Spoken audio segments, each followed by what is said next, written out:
You may be seated. We want to thank you so much for being here this afternoon, for joining us for this baccalaureate service.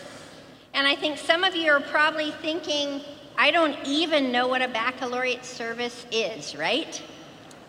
And so I wanted to share with you a little bit about what it is. I know you're seniors, you've never been here before. And so a lot of people ask me, what is baccalaureate? Historically, the baccalaureate service derives from a medieval European custom of presenting candidates for the degree of bachelor, bacca, with laurels of sermonic oration. Now, don't be afraid. You're not going to hear any sermons. None of that's going to go on today. But that's what it used to be. We used to be, when it first started, they were training clergy, and it was a whole festival of sermons. But that's not true today. What we do today is we have this wonderful time to talk about what your experience has been like. And these amazing students behind me and an amazing alumna who's going to speak with us, they're going to share about, from a poem called I Have a Time Machine, and they're going to share how their experiences here at Dickinson have shaped them. Whether it's around friendships, academics, spiritually, all the things that have happened to them. And so it's just a great opportunity. So in that spirit, I would like to offer a prayer of thanksgiving, if you'll pray with me. So gracious and loving God, we are here today with the class of 2018. They began their journey 4 years ago, and we are back here together to pause, to reflect, to celebrate, and say goodbye. And our hearts are full of thanksgiving. They are thankful for parents who have paid the bills, listened during anxious phone calls, have provided countless hours of support and care. We are thankful today for professors and coaches who have encouraged and empowered the class of 2018 to do and be their best. We are thankful for administrators who have taught the importance of making your choices count. We are especially thankful for the staff in dining services, public safety, facility management, for all the things they've done to make this an amazing place to live. And we are especially thankful for the friendships that have been made here that will last a lifetime. We ask that you bless our time together. May we remember this as an amazing and wonderful day. We are so grateful. May it be so. Amen. Friends, I'd like to introduce you now to our president, Margie Ensign.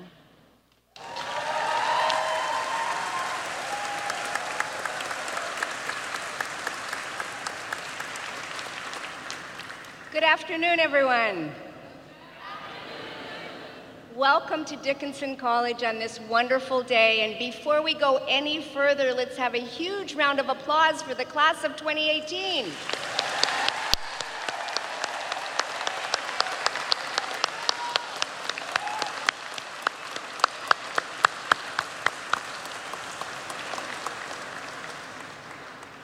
Seniors and soon to be graduates, we are here today to celebrate and to encourage you.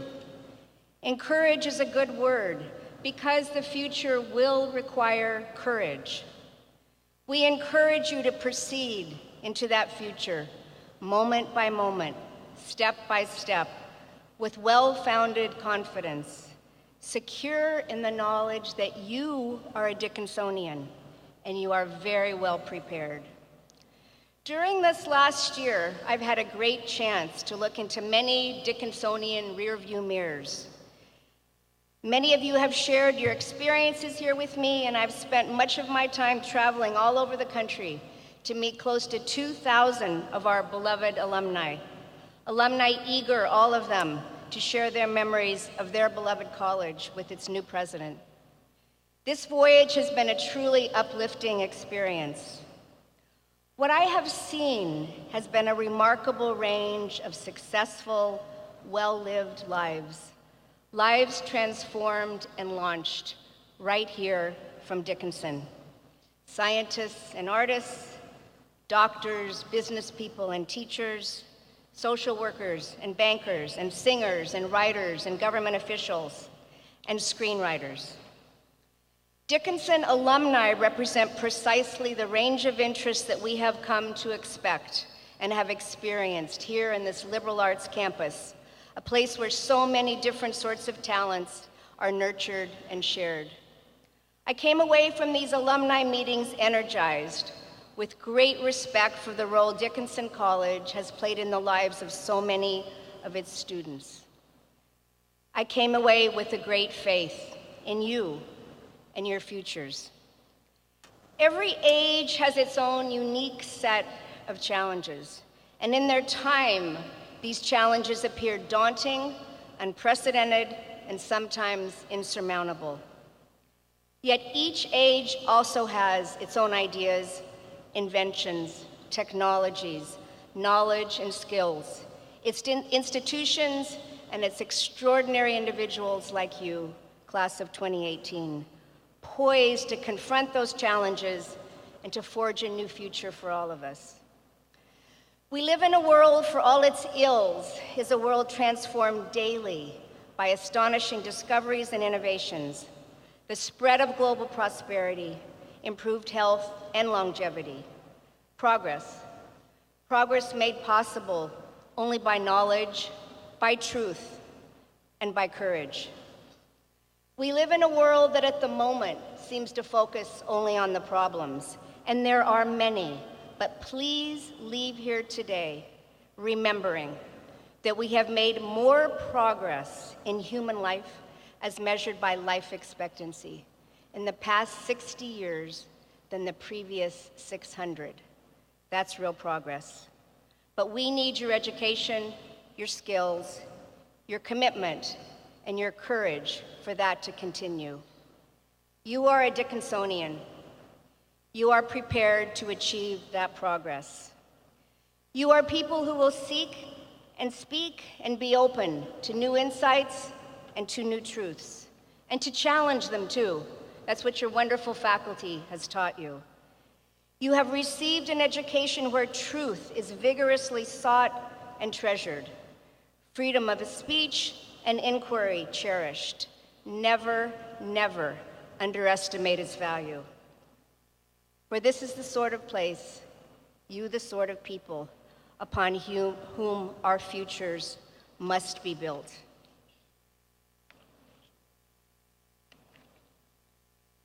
We know that working together, you will help to create that better future for all of us, a new common good that Benjamin Rush talked about. I have already seen you at work doing this. When I arrived here and first became president, I asked to be shown Dickinson's community engagement programs. I was presented with a list that was 22 pages long. You have been teaching children, writing business plans, improving the sustainability of the environment, feeding the poor, enriching the cultural life of this community. You have learned and you have been empowered with that new knowledge. You have taken responsibility and you have acted. So let me pass on to you some encouragement from one of my great heroes, Eleanor Roosevelt. In the long run, there is no more liberating, no more exhilarating experience than to determine one's position, state it bravely, and then act boldly. Action brings with it its own courage, its own energy, a growth of self-confidence that can be acquired in no other way. Seniors, determine your positions, state them bravely, then act boldly. The world awaits you. Today's ceremony and commencement weekend are not only about celebration. It's also a time for you to reflect upon the people who have crossed your path, who have made a difference in your life and on this campus. Legacy Watkins is one of those people. Legacy's passing was a profound loss for our students and for this campus. She was beloved by many, and although I did not know her personally, I am touched by the many stories and memories that have been shared with me. Legacy was quite simply one of a kind. Her friendships transcended social groups or divisions. Her intellectual pursuits extended beyond the boundaries of the Africana Studies program. She made deep and lasting contributions as a member of the Carlisle community in her hometown of Trenton, New Jersey. Her ability to connect person to person, showing great empathy and care, are examples of why so many friends, old and new, gravitated toward Legacy's light. It is my honor now, my deep honor, to memorialize Legacy with a certificate and these words.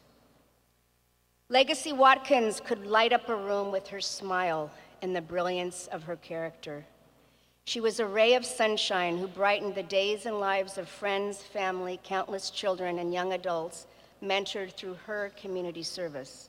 As a ComServe coordinator for Hope Station, multicultural ambassador for the Office of Admissions, and a member of the Black Student Union and MLB, Legacy shared her light and her spirit with all those in her presence, making Dickinson a better place for students today and tomorrow. We as a community are blessed and privileged for the gifts Legacy shared with us, and she will live on in our hearts as a true Dickinsonian for all time. I invite Coffee Watkins Merrick and William Merrick, Legacy's mother and stepfather, and any other family members who would like to come to the platform to accept this recognition of Legacy's accomplishments.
A tree has been planted in Legacy's honor to remind us constantly of her.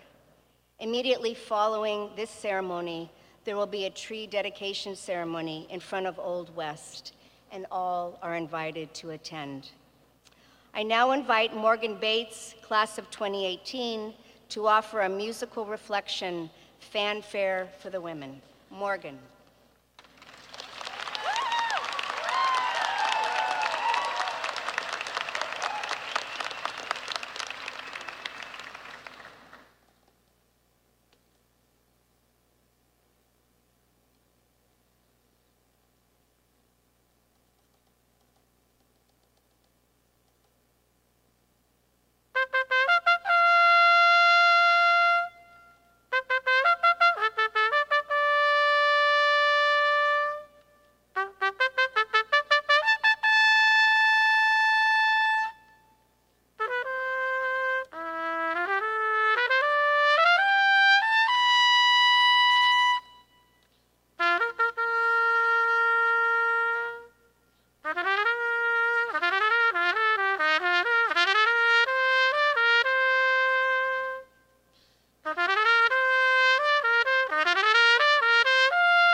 sorry.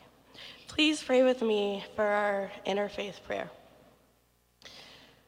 For bringing us to this moment of crossing and convergence, this time of ending and beginning, this place of closing and opening.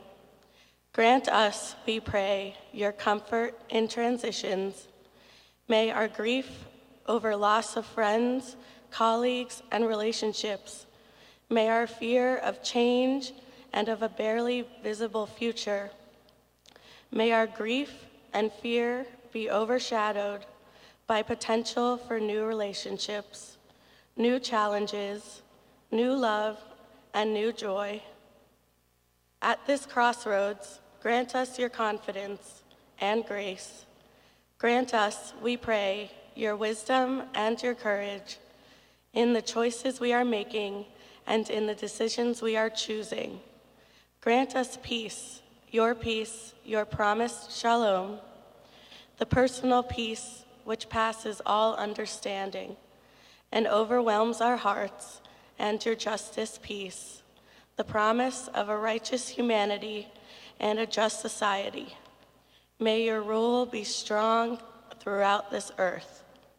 Loving God, creator of all that is and was and will be, on the cusp of this moment, grant us your peace. Amen.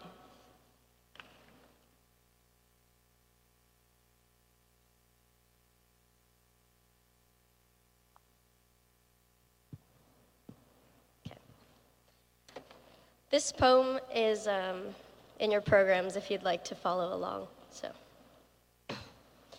I Have a Time Machine by Brenda Shaughnessy. But unfortunately, it can only travel into the future at a rate of 1 second per second, which seems slow to physicists and to the grant committees and even to me. But I managed to get there, time after time, to the next moment and to the next. Thing is, I can't turn it off. I keep zipping ahead. Well, not zipping.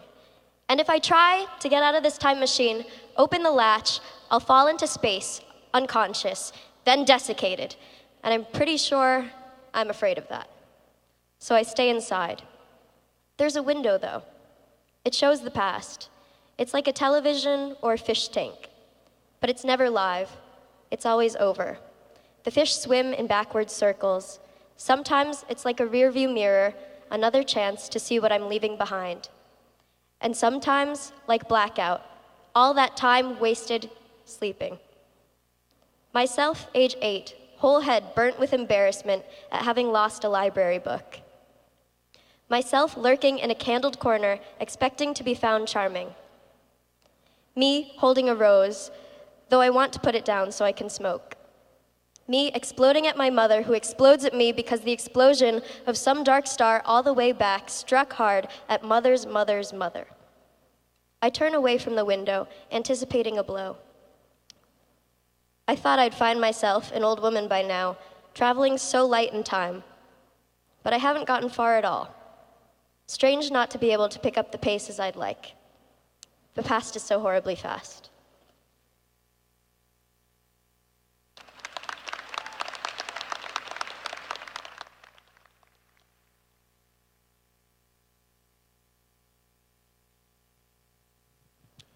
Good afternoon.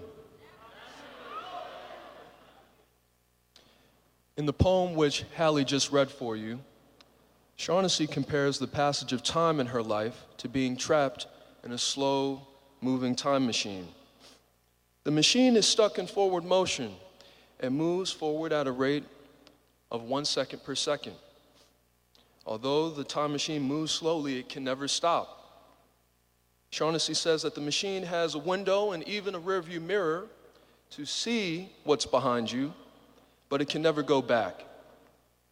After Shaughnessy has spent some time looking out of her window upon her own past experiences, she concludes the poem with what I find to be a very odd couplet. Strange not to be able to pick up the paces I'd like. The past is so horribly fast. Did you catch that? The past is so horribly fast. In the beginning of her poem, Shaughnessy complained that her time machine could only move forward at 1 second per second. Yet, when we fast forward to the end of her poem, she remarks that the past is so horribly fast. If there's one critique I have of Shaughnessy's poem, it's that she doesn't seem to live life with a sense of patience or intentionality. In this last line, she grieves the fact that she can't make life go any faster, yet is caught off guard by how quickly the past moves. Her response to being caught off guard by the past is a clear sign of a life lived without intentionality and lived impatiently. You know, there will be times when life will feel like it's moving so slowly, even too slowly.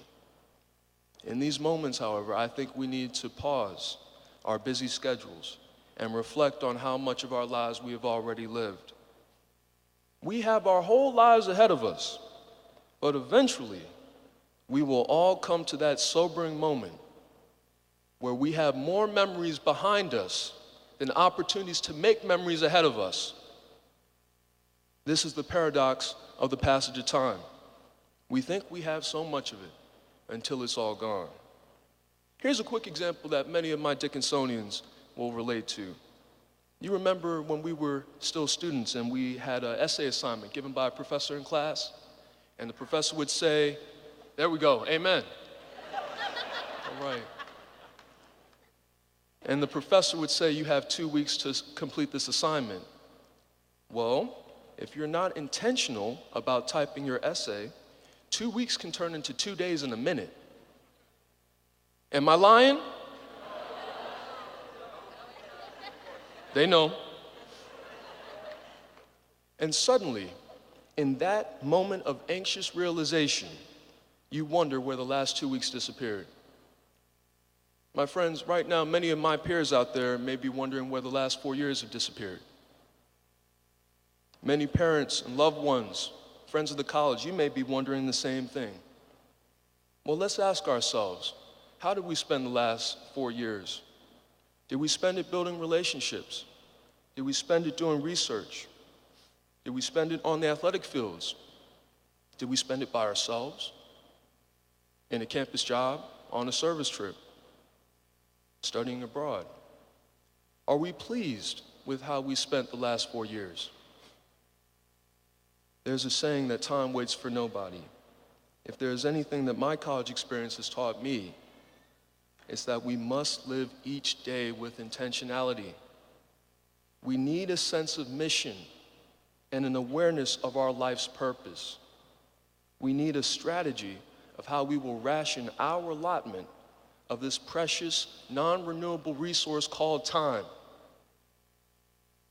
Intentional living requires moments of intentional reflection. The better we are at reflecting on the lessons we've learned over the past 4 years, the better positioned we will be to live the next 4, 8, 10, 20, and however many years we have on this earth. The more purposeful we live our lives now, the more fascinating of a story we can leave behind. So graduates, live intentionally. Keep moving ahead in your time machines. And let's ensure that our lives will tell a fascinating and meaningful, purposeful story. Thank you.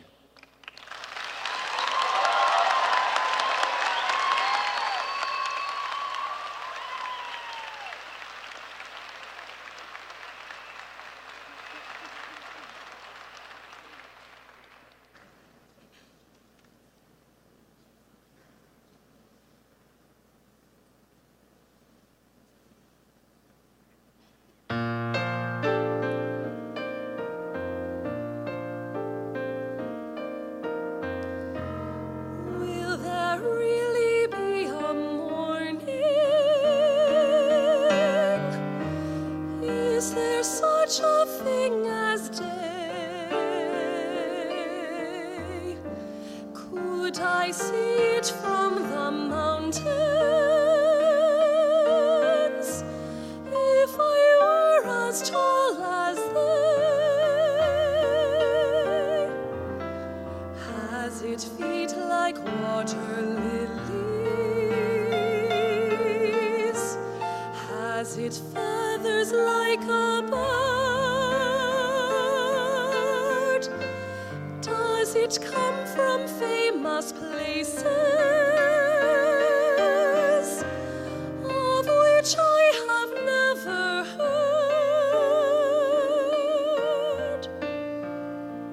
Ah, some scholar, ah, some sailor, oh, some wise man from the skies, please to tell this little pilgrim with a place called Morning Lies.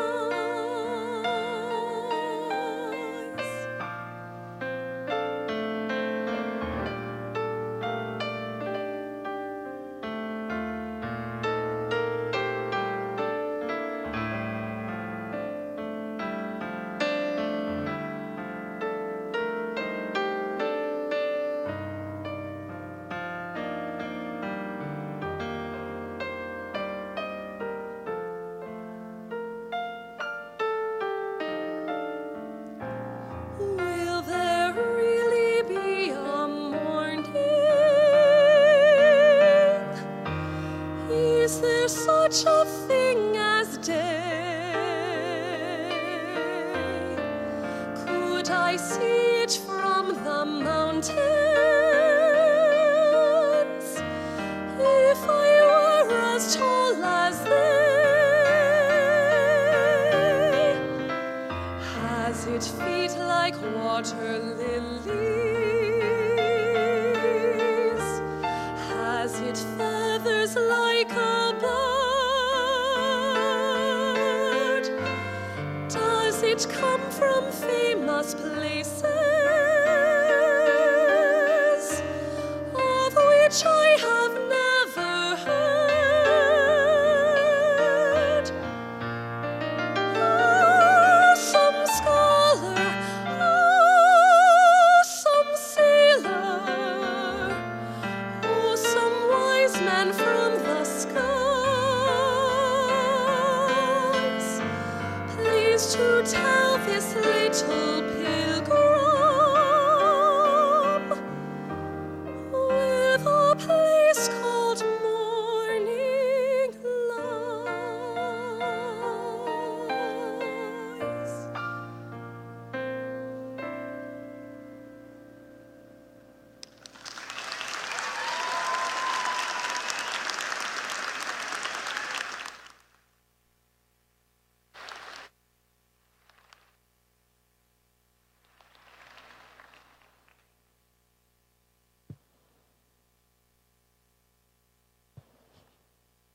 Time. Time flies. I don't have time. Maybe next time. A time well spent. Time. It is this evasive and mysterious thing that all of us want more of, but can never get enough of. We are told to make our time count, to reflect on our time, to not let it run out before it is too late. Well, it's not too late, but it's definitely later. 4 years later. We're graduating. The moment we were told would come before we knew it.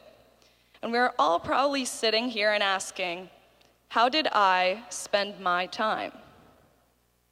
I always dreamt that if I had the ability to travel back in time, that I would visit the Library of Alexandria in Egypt. I would revel in its knowledge, integrity, and beauty. I guess that's why I was so excited for college.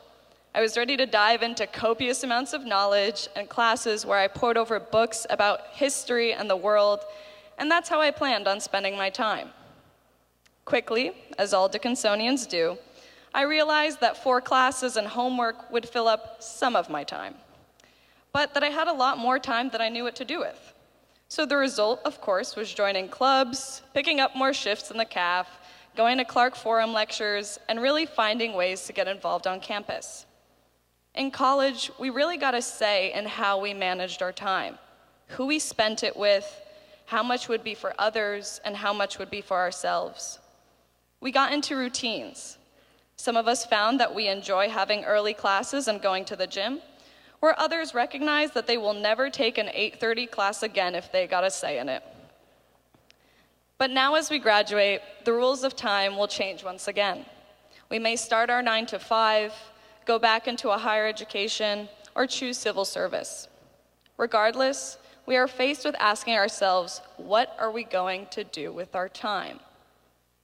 As I reflect on my experiences at Dickinson, I really want to say I made the most of my time here.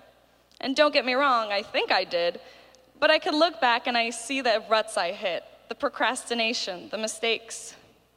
But I always grow cautious around too much routine, too much comfort. By that I mean, in what ways am I using my time? Am I growing or am I staying the same?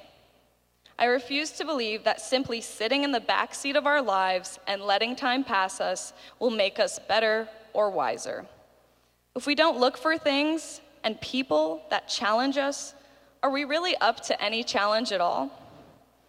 I realize that as intangible as time is, that does not mean it is fleeting. I realized that even though I could not grab a handful of physical time, that I could grab a handful of Dickinson and spending time with some really incredible people. I realized that as much as I wanted to make time stop when I only had hours before an assignment was due, I couldn't. But what I could do was better manage my time. I know what you're thinking, another time management spiel. That's not it. I think we have a certain amount of time, and we have to know what we want to put into it. Now, I'm not saying pick friends over homework every time, but I think a mentor of mine put it best when he said, you have to be able to quit things, to say no to the things that don't make you happy. Having autonomy over how we spend our time is the most powerful thing in the world. We can use our time wisely after looking at our mistakes. We could also spend time doing the things we love. So when I think how I spent my time here at Dickinson, I'm proud to say that I spent the time doing the things I loved. I majored in 2 subjects that made my heart jump. I have found amazing mentors and leaders that have inspired me to redefine my own leadership.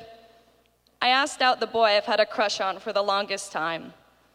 I have grown into a confident and cool introverted extrovert, gone on service trip, participated in mosaics, interned in DC, and have met the most astounding women who are bold and brave. I have seized my time. So remember, it is your time, it is our time. Congrats, class of 2018. I know you will make the most of your time.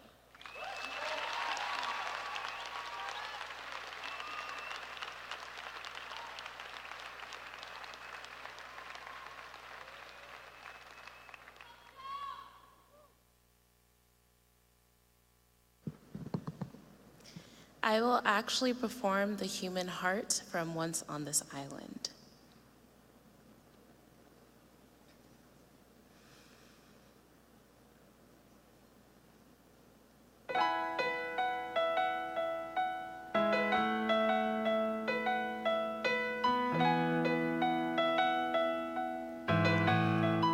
The courage of a dreamer,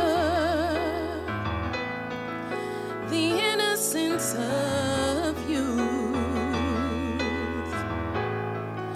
the failures and the foolishness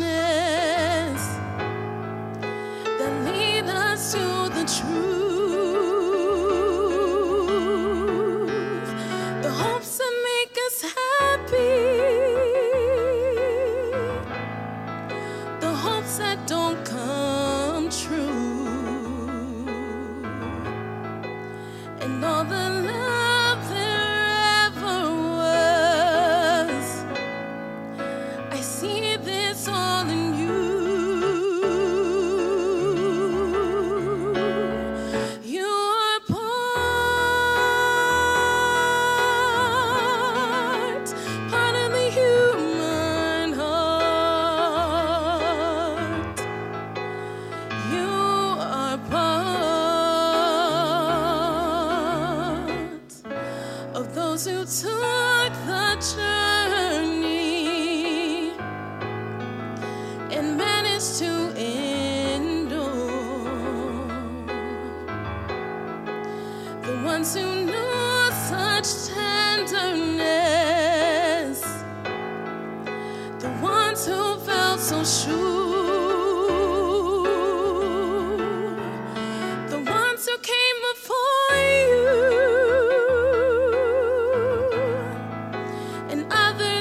to come,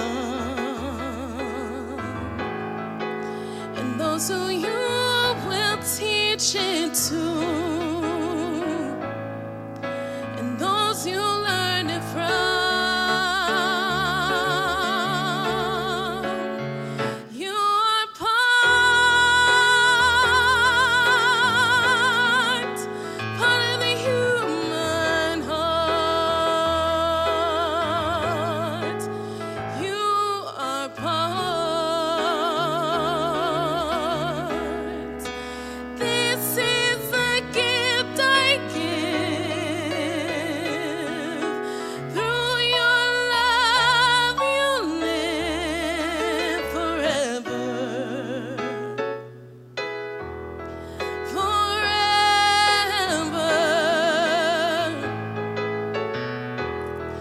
Forever. You are part.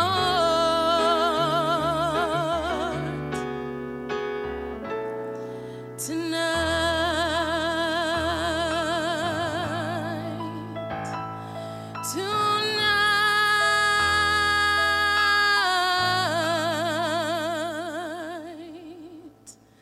part of the human heart.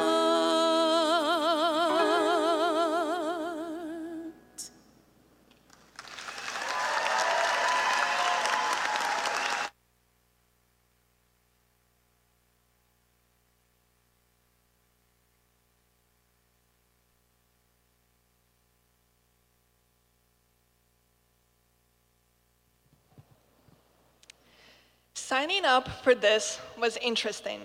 In the spreadsheet, there were a lot of TBDs or to be determineds in the topic column next to our names. At first, I thought that was funny. Such an important, big endeavor, yet so little certainty. But later, I got it. All of us actually have more than enough to share. We just struggled to land on one thing. The only way I managed to put words on paper was to look back and see how every step of the journey was marked by love. I think of Rob, the crossing guard, giving out fist bumps as we passed College Street, and Ronald, the mailman, rolling down the car window just to say hi. Or George and Brittany at the quarry adding some extra chocolate syrup to my cappuccino. Or Maxime and Rosemary, who always greeted me, and I'm sure many of you, as if their granddaughter or grandson just walked into the cafe. And so many more people and experiences. Only by reminding myself of this abundant love, I can reconcile with the pace of time. Is there one thing that is timeless? For me, it is love. So here I am talking to you about l'amour, liebe, upendo, laska, eu, amore, ai, любовь. Some of you may be thinking though, come on, Nastya, can you not talk about love for once? Like maybe pick something more substantial, sophisticated, intellectual, or useful? Isn't love an old, well-known topic where everything has been said and done? To me, no, not everything. I would like to suggest that first, love may be an old concept, but it's surely time-tested. Today, however, I'm afraid we forgot what love is worth. Had we not, this country, this world would be a much more peaceful and whole place. Writing on the effect of love, Dr. Martin Luther King Jr. said, "Hatred paralyzes life. Love releases it. Hatred confuses life. Love harmonizes it. Hatred darkens life. Love illuminates it." How hopeful is that? Second, love is a simple yet sophisticated concept. It's not about, let's be honest, feeling like it just temporarily, but it is about living in the way of love perpetually. It's a paradox, and even though you may not always feel like it, it's always present. Love looks like something, like reaching out and reaching in, like accepting and letting go, like fighting and forgiving, like crying from sadness and crying for joy. Finally, love is substantial. In the age when adults feel more lonely than ever, and teenagers and college-age students suffer from mental illness, we cannot overlook or underestimate one simple act of love. Multiplied by over 500 people sitting in front of us, and we have a movement. Still doubt that it will be enough? Well, listen to another quote by King that relates to all of us. Power without love is reckless and abusive, and love without power is sentimental and anemic. Power at its best is love implementing the demands of justice, and justice at its best is power correcting everything that stands against love. Is there anything that is timeless? Anything that can carry you into the past, into the future, or help you fully embrace the present? For me, it is love. It is 4 years of beautiful, awestruck, exuberant exchange of love. It is 4 years, well, a life spent giving back what I was so graciously given. This life may end tomorrow, or it may last a few longer. This speech, this message may end here and now, or it may live forever in every person who chooses to love. With a capital L, powerfully and humbly, against all odds, differences, and even if it doesn't make sense. Friends, may I ask you this? Mean it. Don't feel shy about loving generously and unconditionally. Be known for the way you do it. Walk in it. May we all nurture and radiate love, expanding everything we used to know about it. Be powerful, love, and I'm confident we will see this broken world glued together again. Thank you.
Wish me one more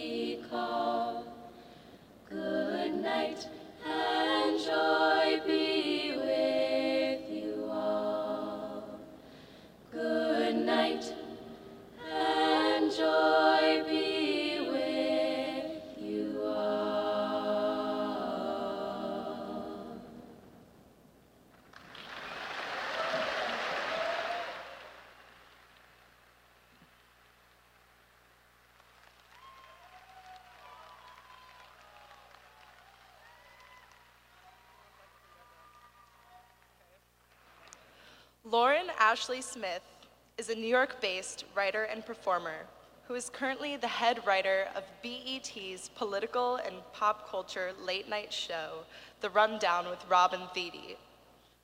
Lauren holds the distinction of being the second Black woman in history to be named head writer of a late-night show.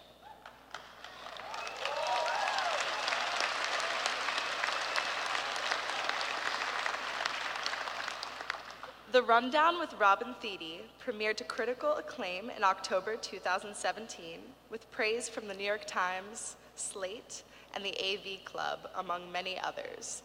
And Lauren's sketch, The Handmaid's Tale, was named one of the top 10 best late-night TV moments of 2017 by Time magazine.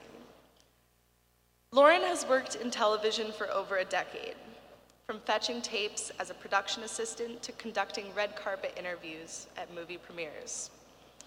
Prior to The Rundown, she wrote and produced for many series and specials, including VH1's Best Week Ever and Watch What Happens Live with Andy Cohen on Bravo. This summer, while The Rundown is on hiatus, Lauren will be the head writer for an upcoming Comedy Central pilot. As a performer, Lauren has appeared in Netflix's The Characters and has lent her voice to radio commercials for brands like Dunkin' Donuts and Ulta Beauty. She performs improv and stand-up comedy regularly around New York City. Lauren is a proud member of Dickinson's class of 2006 and the Dickinson College Alumni Council. It was at Dickinson where she fell in love with comedy and writing by performing with Run With It and studying in the American Studies department. Lauren has been married to Brooke Helburn, a digital marketing strategist, since 2015. Together, they share a dog, a registered therapy animal named Jelly, with whom they volunteer at local hospitals, shelters, and schools.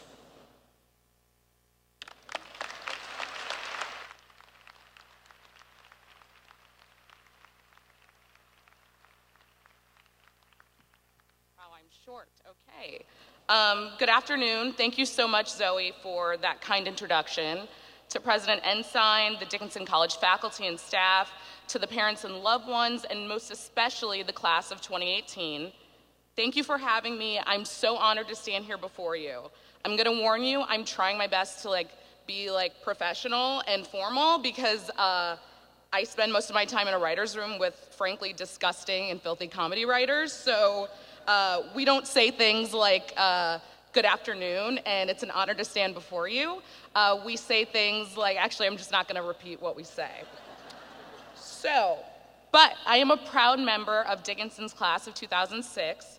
And up top, I wanna thank the incredible instructors that I had during my time here. They taught me everything I know about writing and speaking publicly, so if I mess this up, you can blame Professor Seiler, Professor Rose, and Dean B, okay? Also, interestingly, I spoke at my own baccalaureate ceremony in 2006, and in prepping for this, I dug up my speech, and I was just gonna rerun it today and see if it held up. Unfortunately, everything I wrote about being 20 with my whole life ahead of me no longer applies now that I'm 21.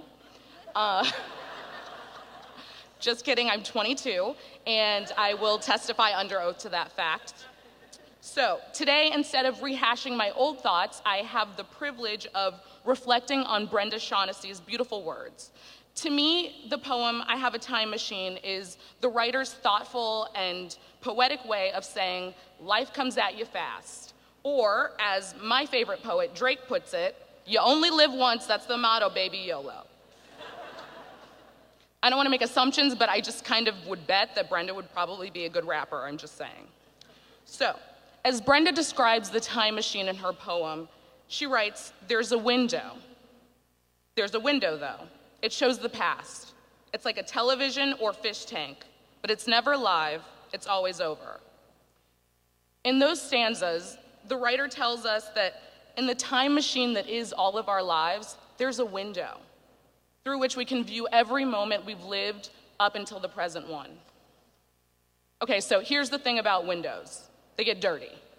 That's something you'll learn when you start doing your own cleaning. You'll also learn that toilet paper doesn't just appear, paper towels are super expensive, and turning off lights is a hobby. But back to windows. As time goes on, it gets harder to see through them.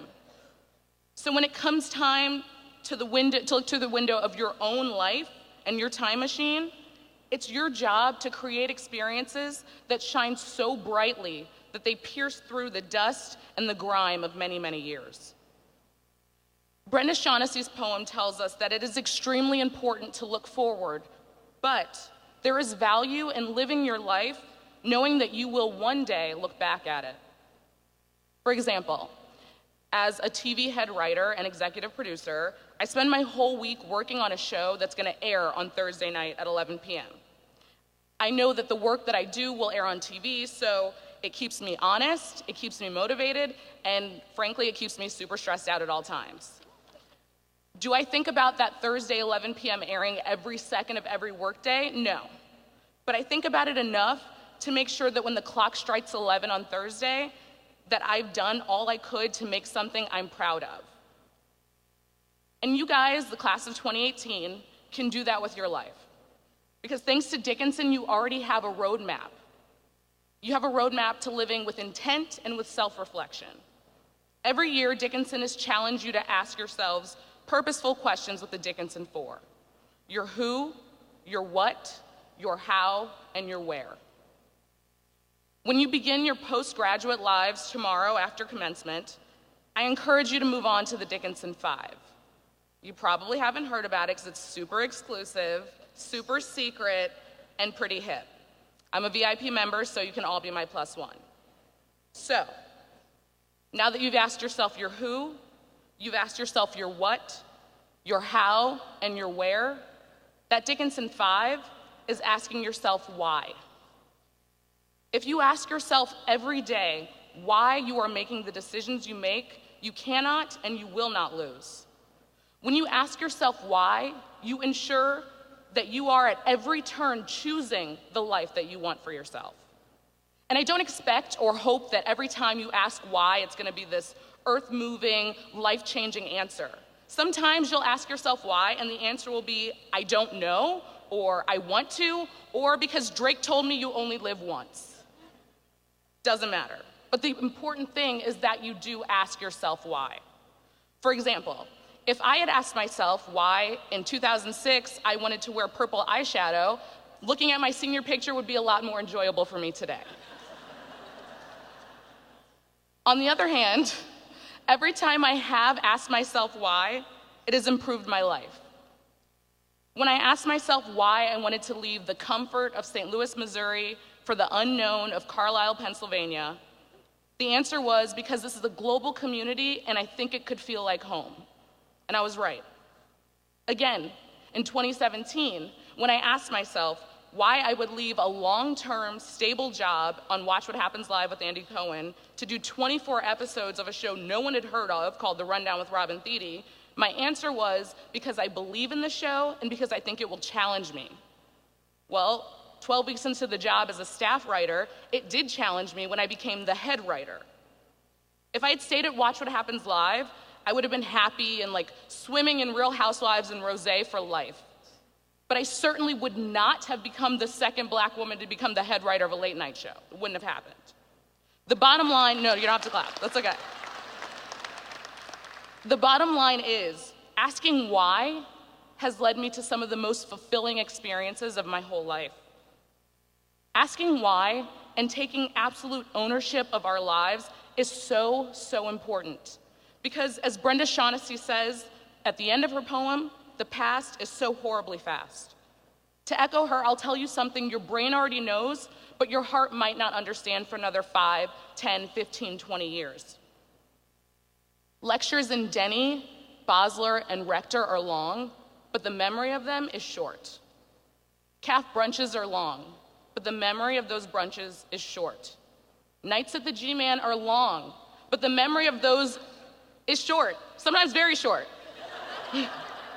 Nights in the micro room in the library are long, but the memory of those nights is short.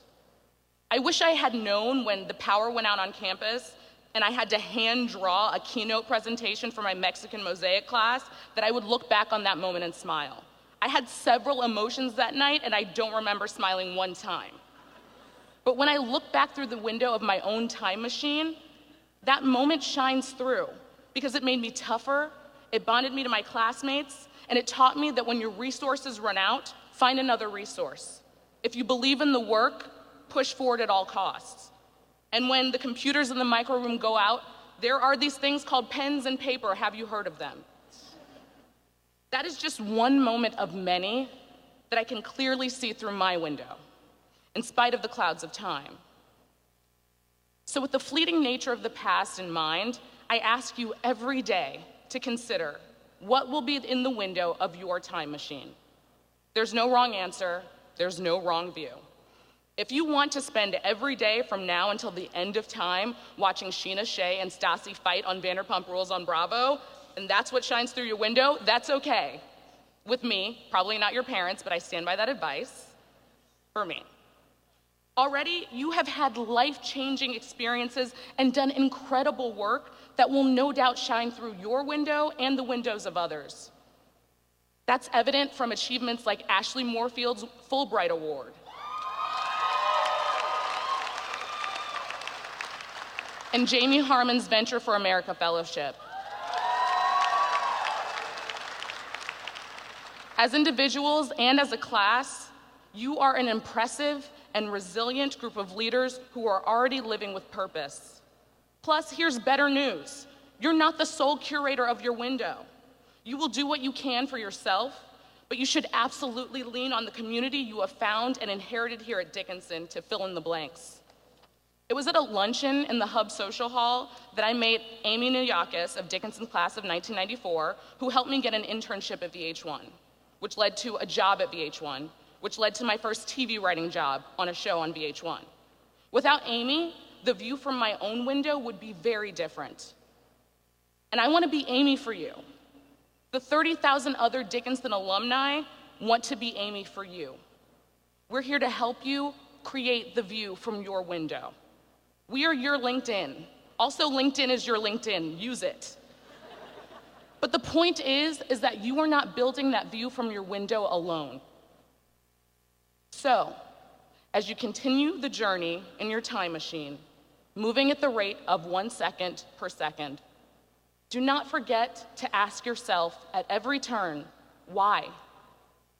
And don't forget to lean on this incredible Dickinson community, and don't forget to be excited. Your incredible view starts now. Congratulations. Thank you so much.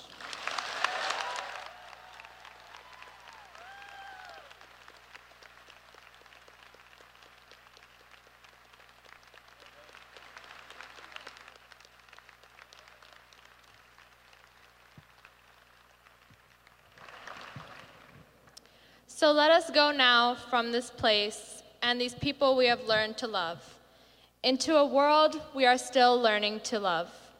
Let us go now in peace to seek a wisdom deeper even than all the knowledge we have gained and prized here, to enact a love of life wider even than all the affection we have known and shared here, to build a community of all Earth's peoples, truer even than the community we have struggled for and cherished here. Let us go because the world that waits is ripe with possibilities, filled with enough anguish and struggle to make our hearts ache, and enough beauty to take our breath away.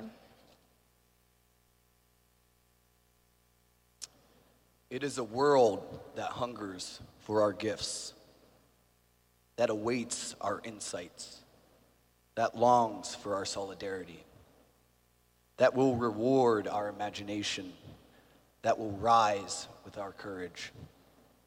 And believe if you dare, even as you have dared to believe so much while you have lived here, that the deep peace of the Holy One lives in you even now, as you go, and that it will show you the work that waits before you, the hope that grows around you, the courage that stirs within you. Let us go in peace. Thank you.